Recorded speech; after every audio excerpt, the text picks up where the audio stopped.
મહાવિશાળ સમુદ્રના કિનારે આખી પંખીની નાત રહેશે. જાણે સમુદ્રનો કિનારો જ એનું જીવન અને એ જ એની દુનિયા. આખો સમયકાળ વીતી ગયો પણ પંખીને ખબર જ નથી કે ઊંચે આકાશમાં ઉડી એકાય છે. સમુદ્રના કિનારે પાણીમાં રમે, રેતીમાં રમે, થોડુંક ઉડે, વળી પાણીમાં રમત કરે. 5 ફૂટ ઉડે, 10 ફૂટ ઉડે ને પછી નીચે આવી જાય. વધારે ઉડવા જાય તો પડી જાય.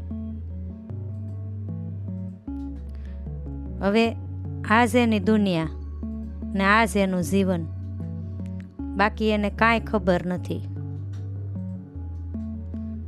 આ સમયમાં એક પંખીના જોડાએ એક બચ્ચાને જન્મ આપ્યો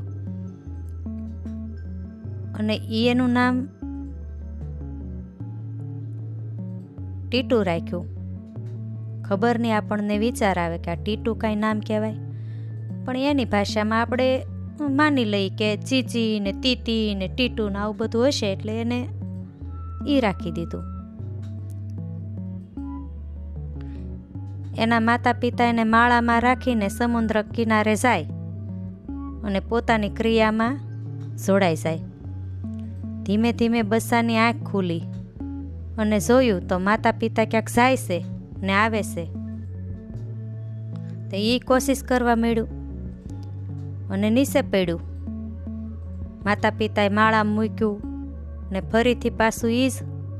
હવે માતા પિતાને ચિંતા થઈ, જવાનું બંધ કર્યું ને બચ્ચાનું ધ્યાન રાખે. અને સમય જતાં બચ્ચાને કિનારે લવાય એવડું છું એટલે બચ્ચાને લઈને કિનારે આવ્યા. અને માતા પિતાની ઈચ્છા કે આપણા પૂર્વજોની અને આપણી ક્રિયામાં બચ્ચું જોડાઈ જાય, પણ બન્યું એવું કે બચ્ચું હલે નહીં કે ચલે નહીં, બધું જોયા કરે. પણ એના તરવરાટે એના અંદરના વિચારને હલબલાવી નાખ્યું. એણે એના વિચારને ફોલો કર્યો અને એક ઊંચી ઉડાન ભરી. 10 ફૂટ ઊંચે ઉડ્યું પણ નીચે પડ્યું અને થાકી ગયું.